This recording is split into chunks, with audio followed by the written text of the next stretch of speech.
everyone, welcome to another episode of License to Chill podcast. My name is Negi Nazodi and I'm your host for this show.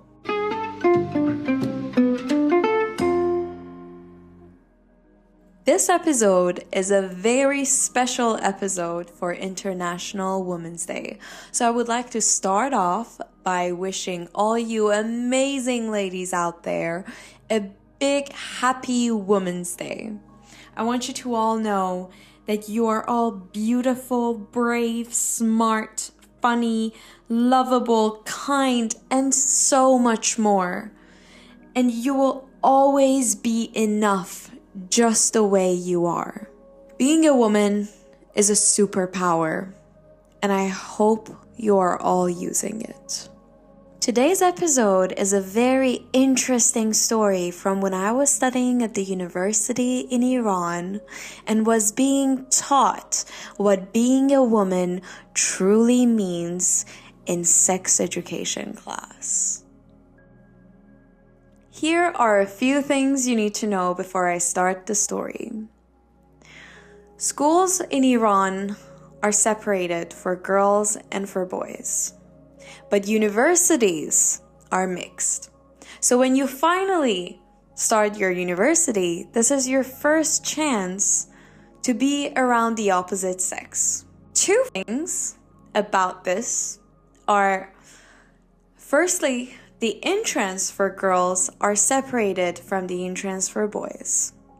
Only because girls will go through a full body scan before they enter the university, just to make sure they are fully covered and properly covered to enter the university.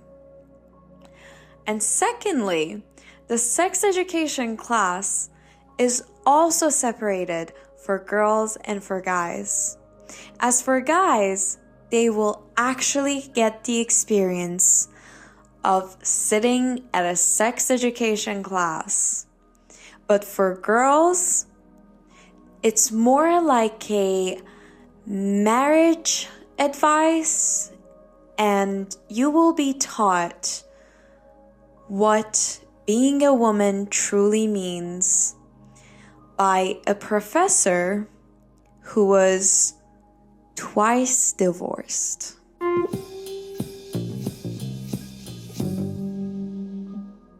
So I'm 18 and I'm sitting in my first class of sex education when this woman comes in as our professor, sits down, and she starts her sentence with, if you are married, that's 4 points. If you are engaged, that's 2 points. If you have kids, that's 2.5 points per kid. And if you are pregnant, that's 1 point. And if you have people who want to give you a proposal for marriage, which is very common in Iran, then you will get 3 points per person for your finals. So as she's saying this, I raise my hand, thinking this is a joke, by the way. I raise my hand and I ask her, so if by the time that the semester is finished, we find someone to propose to us, we get engaged, we get married, we get pregnant, and have a child, will we pass the finals? Because technically it's 10 points to pass the finals, and I thought, if that's the way to do it, then that's the way to do it. But this was a joke. And she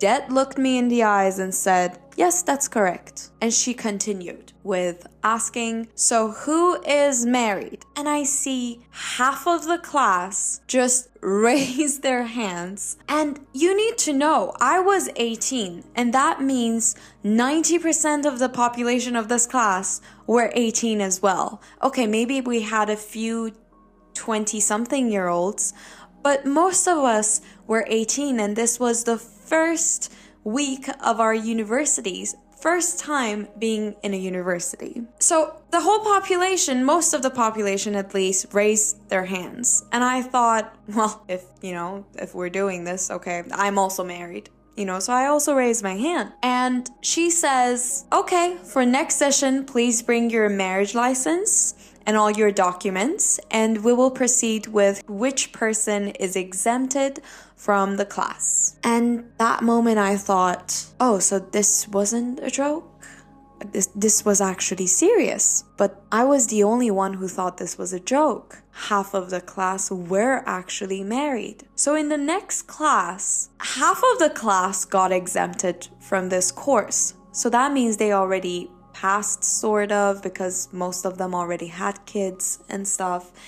And they just got exempted. And here I was left with a few other girls like me, single, 18, just sitting there. But of course, some of the students that were already married, they were asked to stay in the class because this class was also giving marriage advice. So it was a nice class for them to take notes and, just like a little consult. And she started off with telling us that as women, we are not made to work, even though she was technically working. But she said, women are not in this world to work. Women are here to satisfy men, bring kids, and work in the household. I remember I was furious. I was furious to sit there and be taught all this bullshit, to be honest with you. And she kept telling us that at the end of the day, when your man comes home from work, no one gives a shit if you had a hard day in the house, if the kids were too much noise, if you didn't have a nice day. No one cares, because your man, your husband, is the priority, and you have to satisfy that person. And that is your first and foremost job, and technically your only job. So all you have to do is to shut your mouth, wear a sexy lingerie, and satisfy your man. Listen to him. Make sure the food is ready. Make sure the kids are calm. The house is clean. So your man that was dealing with the outside world can come to a very lovely home. And meanwhile, as she was saying this, I was the only one sitting there, just all in shock, listening to all of this, but also looking around the room, seeing that girls my age that are married and some of them have kids are taking notes about this. This was probably one of the saddest moments in my life. And I was shocked. I was so shocked in this class. And I could not take her serious the more I wanted to, because this is a class and I have to pass anyways. I just could not take anything she was saying serious, because growing up, I always knew that being a woman is powerful. Even though I was in Iran and I had to go through a lot of traumas just being a woman. But still, I knew everything that is happening is wrong. I knew that there is more to me than what the society that I'm living at wants from me. I knew being a woman was a superpower. I knew my voice has a power. And I knew that that's the only reason that I'm being silenced. So of course, I didn't believe anything that she was telling us, that she was teaching us. So from the next classes, since I really had to attend these classes, I decided to mock this teacher. She became my little project, my little entertainment, my little comedy session. So from then on, every time we were in the classes and she would say something like this, I would just answer back. Then we would have like a really bad debate, and she hated me, to be honest with you, because I was the only one that could not be brainwashed, that actually thought about every word that she was spamming us with. So with every session that passed by, she gave us more and more bullshit. One of the things that she said was that if your man decides to watch football, you should definitely go in your room, lock the door because there are men in shorts and you will be triggered. And your man would be very angry to see you triggered watching other men in shorts. So you have to go into your room, close your door, shut up, be a good girl until you're allowed to come out. Another thing that she said was, for example, if you wear nail polish, tight skirts, anything that is sexy and revealing, it will cause infertility, so you should not wear them.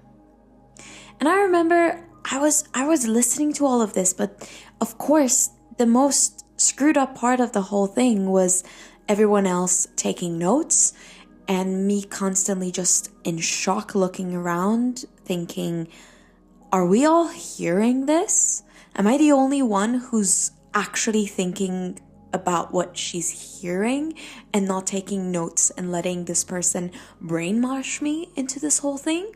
So, since I decided to mock her, I raised my hand and I asked her, so in the Western countries that girls are being knocked up at the age of 18, but they are still wearing nail polish, tight skirts, all the above mentioned that you just said we shouldn't do because it will cause 100% infertility. By the way, I'm not sure then why we're using birth control if all I have to do is to wear short skirts. But if they are doing that and they still get pregnant, then what's your explanation on that? And she deadly looked me in the eyes and said, well, no, I'm only talking about Muslim countries and Muslim anatomies and women with Muslim bodies. Muslim bodies? Is that a thing? I actually looked at her and I couldn't take her serious anymore. I was laughing and I told her, yes, sure. That's on me. I'm so sorry. I didn't think this through, that every religion's anatomy is very different from the other religion. I'm very sorry that I mixed up the Christian anatomy with the Muslim anatomy. It's definitely very, very different. That's on me. I'm very sorry. Of course, she understood that I'm mocking her and got very mad, asked me to leave the class, stand outside the classroom, and she will deal with me when the class is over.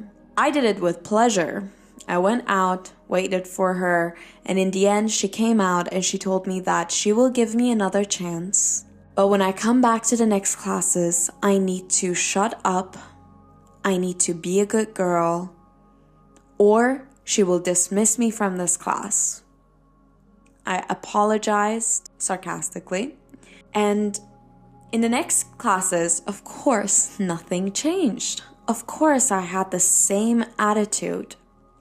And she wasn't happy about this. And okay, months passed by. The semester was almost over when I finally had the chance to leave the country, and I was planning on dropping out of the university and moving to Hungary. And I attended her last class because she had no idea that I'm leaving.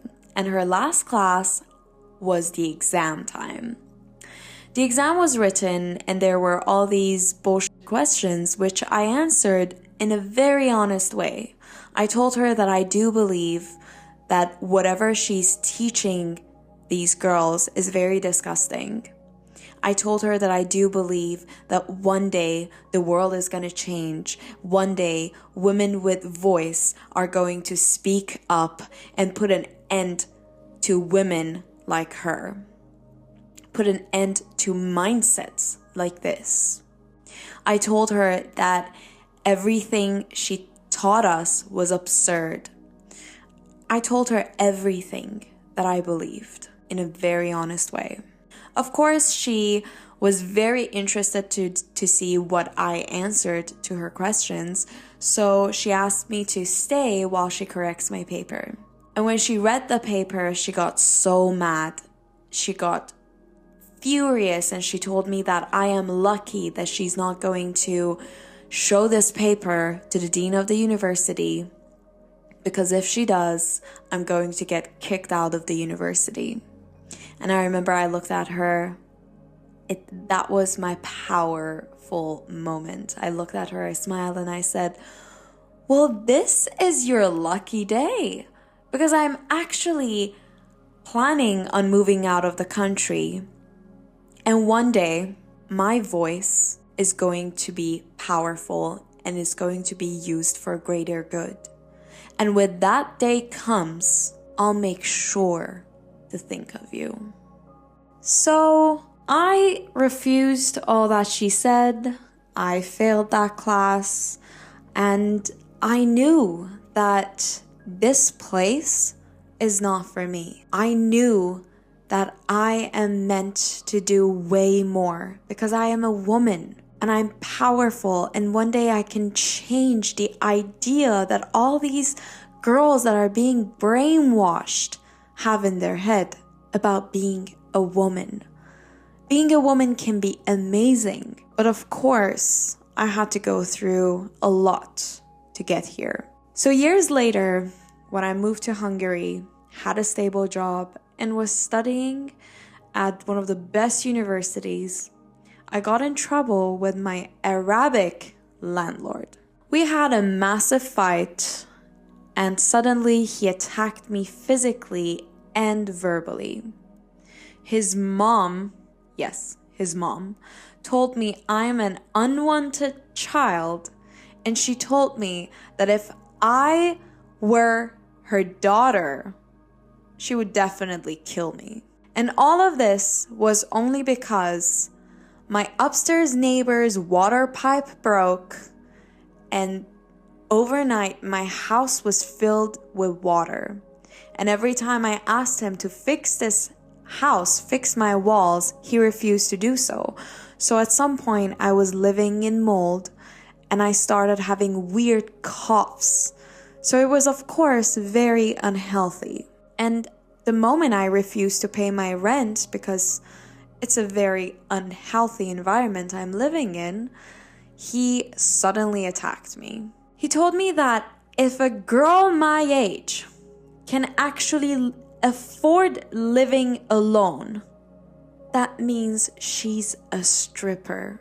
He told me that the neighbors told him that I come home late every night. And the reason I came home every night was because I was working at Starbucks and I would close. So I would come home after cleaning the store. I would come home at 3 a.m. I had to sleep, and then I had to go to the university. But the neighbors, which I have no idea why it was any of their business, told him, and he thought, why would a girl even work? So I'm a stripper, because why else would I work? And he said these things after he attacked me physically. I called the Hungarian agent who showed me the apartment at the beginning, but he also supported the landlord, and he kept telling me that I am just a woman.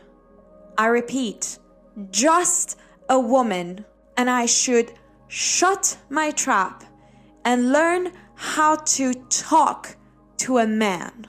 I refused to let two men have power over a woman, so I started a war.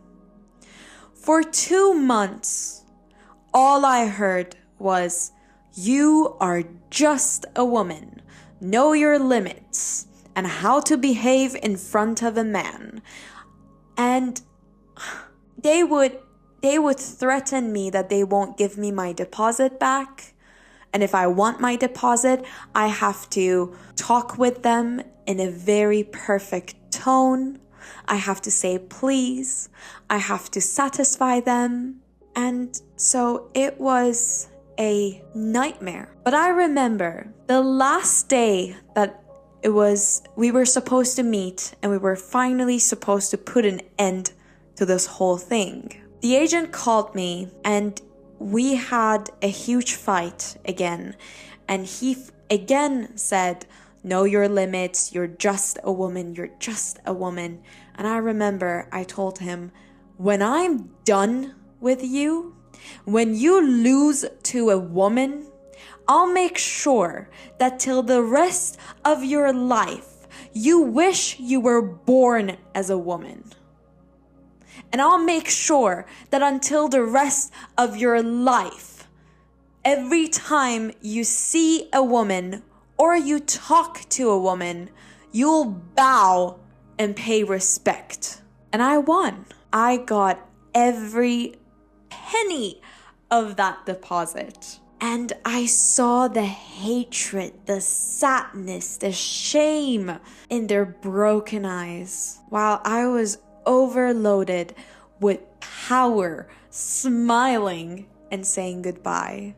I even had my political handshake when you show your power, but by putting your hand on top. And they both took their hands away every time I did that. And at the end, when we were about to say goodbye, I looked at them in the eyes and I smiled and I told the agent, remember what I told you. This is not over. But that day, I told myself that this should be the last time a man talks to a woman like this. And of course it wasn't.